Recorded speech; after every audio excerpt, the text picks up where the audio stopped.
Hola, sean todas y todos ustedes bienvenidos a nuestro tema 8. Trata hoy de los bienes internos, los imperativos éticos y los conflictos de intereses. El blog de hoy estuvo candente por una razón muy importante. Nos dimos cuenta de que de una u otra manera, con aparatos tan cotidianos, tan habituales como pueden ser un celular, un iPad o cualquiera de estos gadgets que utilizamos en nuestra vida diaria, pues nos damos cuenta de que muchos de ellos, como dice la película a la que hacían referencia en muchas ocasiones, pues van manchados de sangre, es decir, que llevan no solamente el dolor humano, sino también van algunas huellas de la injusticia. Y sobre esto yo quisiera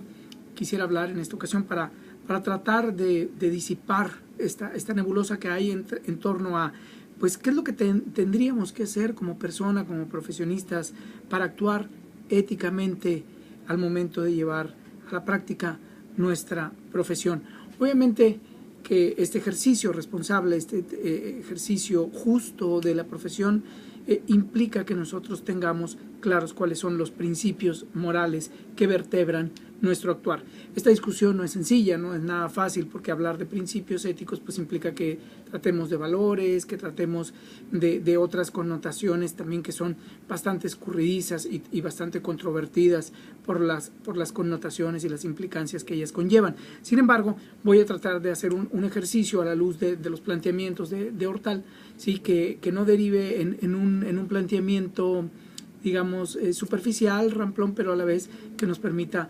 orientar este discurso. En principio deberíamos de partir de un primer referente, es decir, ¿qué es la profesión? ¿Cuál es el sentido de la profesión? Y en este caso deberíamos decir que la profesión, pues como ya lo hemos dicho en algunas ocasiones en estos videos, pues es un conjunto de actividades a las que se dedica un colectivo o una persona en lo particular y que tiene como propósito, como fin, ¿sí?, alcanzar un tipo de servicio u ofrecer un bien a la sociedad. En este sentido, en este tipo de servicio o en el bien, se encuentra implícita, se encuentra embebida la razón de ser de la actividad profesional, es decir, el telos, el fin que le da sentido en el conjunto de la sociedad. Por decir algo, un médico que no cura, como ya lo hemos dicho, o un profesor que no logra que sus estudiantes aprendan por cuenta propia, pues no logra la razón de ser de esa actividad. Por lo tanto, de una u otra manera,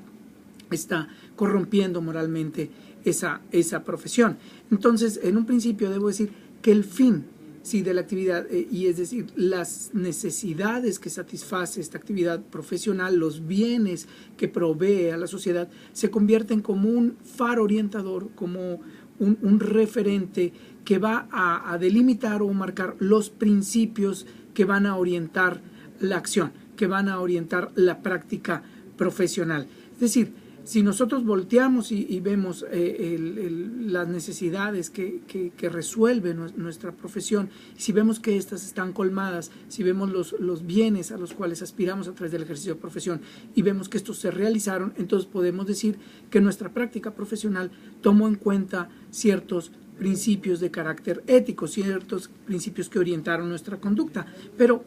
bien a bien, ¿qué son los principios morales o los principios éticos al momento de ejercer la profesión? Bueno, pues debo decir que los principios morales no prescriben actuaciones concretas, ¿sí?, de forma inmediata o de forma muy puntual. Más bien nos definen, nos describen cuáles son los temas y las metas, ¿sí?, que no debemos de olvidar, que no debemos de omitir si queremos realmente nosotros alcanzar la razón de ser de nuestra actividad profesional. En este sentido, los principios no son muy concretos como pueden ser las normas de actuación o las reglas de actuación, sino que apuntan a cuestiones más generales, más amplias, más abarcativas. Voy a ponerte un ejemplo, por decir algo, el principio de todos los seres humanos nacen iguales en dignidad y derechos. Obviamente, este principio tiene una cierta dosis, un cierto componente de especificidad, pero a la vez no deja de ser un principio universal o una expresión de valores que va conduciendo, va orientando nuestra conducta en orden a que al reconocimiento de que todas las personas somos seres humanos y por ese hecho ya tenemos dignidad y somos sujetos de derechos. Obviamente para ser sujeto de derechos pues también tenemos que sernos responsables de las obligaciones que confieren dichos derechos. En este sentido, yo quisiera, por ejemplo, poner un caso, un ejemplo que nos serviría para entender cómo nuestros, principios morales en la profesión pueden orientar su ejercicio. En este sentido, como nos dice Augusto Hortal en la página 94 y 95, repito, dice, cito más bien lo siguiente, dice: toda profesión consiste, ¿sí?, en un conjunto de actuaciones que se propone realizar un determinado tipo de bienes o servicios. El primer criterio para juzgar las actuaciones profesionales será si se logra y cómo se logra realizar esos bienes y proporcionar esos servicios. A esto apunta el principio de la beneficencia. Es decir, la primera responsabilidad del profesionista es alcanzar, cumplir con esa necesidad o con ese bien al que apunta la realización de nuestra actividad profesional.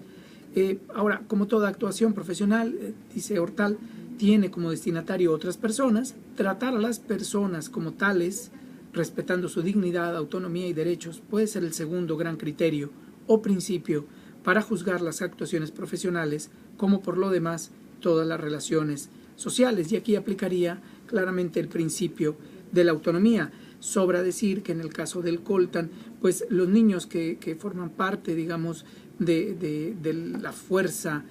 minera en esta parte del Congo, pues resulta que no son reconocidos como personas con dignidad, ni son reconocidas como personas con la autonomía suficiente como para poder decidir con respecto a qué tipo de trabajo eligen, dadas las condiciones de pobreza o de marginalidad en las que viven. Pero también las actuaciones profesionales se llevan a cabo, continúa Hortal, ¿sí?, en un ámbito social con demandas múltiples que hay que jerarquizar y recursos más o menos limitados que hay que administrar con criterios de justicia. Y aquí es donde viene a cuento el principio de justicia, es decir, todas las actividades profesionales disponen de ciertos recursos, los cuales, a decir, pues en la vida práctica, estos recursos habitualmente son escasos. De ahí que la manera en que nosotros hacemos que esos recursos lleguen a todos los posibles beneficiarios de esos recursos de manera suficiente, de manera jerarquizada, es decir, que primero lleguen a las personas que más los necesiten, pues se convierte en una pauta o en un criterio de justicia para ordenar o para guiar nuestras actuaciones. Ahora, cuando ello no fuera posible de llevarlo a cabo en positivo, es decir, que todos estos tres pasos se ordenaran así y todo mundo estuviera, digamos, conforme o todo se alineara a esta idea de bien, ¿sí? Entonces habría que empezar por pensar en no hacer un daño o perjudicar a nadie que pueda quedar implicado o afectado por la actuación profesional. Y aquí estamos frente al principio de la no maleficencia. Entonces, en este caso, obviamente, el contexto a nosotros nos lleva a una reflexión importante, que se convierte a la vez, digamos, en el punto de partida o en el punto de llegada de los principios éticos aplicados al ejercicio de la profesión. Seguramente muchos de ustedes y muchas de ustedes se preguntarán si un principio es el punto de partida del ejercicio profesional o de una ética profesional, o bien es el punto de arribo, el puerto de llegada. Aquí lo que yo podría decir es que los principios, siguiendo también a Hortal, y estoy completamente de acuerdo en su planteamiento, es que partimos de los principios morales, ¿sí?, y que van encarnados, digamos, estos en la intención de la actuación, para intentar llegar a ellos a través de los actos, de las actuaciones que nosotros realizamos. Ahora, cuando nos vemos nosotros enfrentados, digamos, a la aplicación de esos principios, pues lo primero que nos sale al paso no solamente es la complejidad implícita en el problema que vamos a abordar o en el problema que nosotros nos encontramos inmersos, sino también la cuestión del autointerés, es decir, todas las intenciones de las personas pues llevan un propósito implícito que en ocasiones cuando solamente se centra en el beneficio personal pues puede tener afectaciones que vayan en detrimento de los principios morales, de los principios éticos de la profesión que nosotros desempeñamos. Entonces aquí la invitación es que ustedes piensen en términos muy generales, si fueran decisores en una compañía, en una empresa que va a manejar el coltan, pues que lo pensáramos en términos realistas, es decir, no podemos, quizá cuando uno de estos insumos, de estos recursos es fundamental, es vital para la realización del producto final, pues muy probablemente no tengamos otra alternativa sino que consumirlo, comprarlo. Ahora, el asunto es cuáles son, digamos, las condiciones bajo las cuales nosotros podemos acceder a ese insumo y cuáles de esas condiciones nos obligarían o nos llevarían a pensar que hay algunas acciones que son éticamente válidas y algunas que son éticamente reprobables.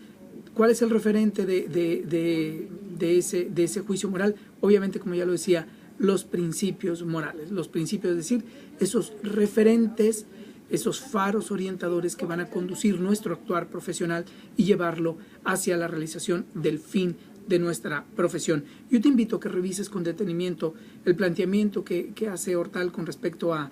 cómo es el asunto de la reflexión moral y los niveles en los que éste se mueve, para que tú veas esas 6 etapas que él describe,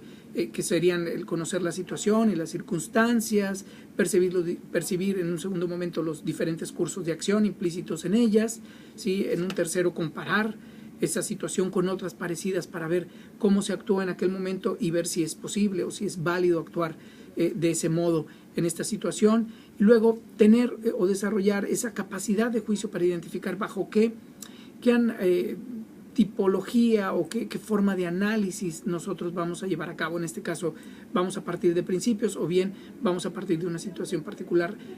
a la cual nosotros vamos a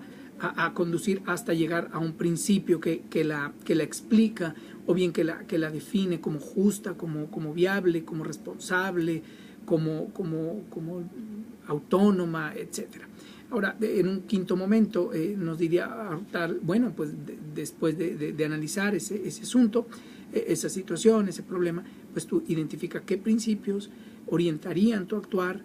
orientarían tu acción para conducirla hacia los bienes internos, es decir, hacia el fin de la actividad profesional que tú realizas. Y dentro de ello, pues, que tú encuentres los mejores canales, los canales que no rompan con los principios de la ética profesional. Sobre estos vamos a continuar hablando en las siguientes entregas. Nos vemos pronto.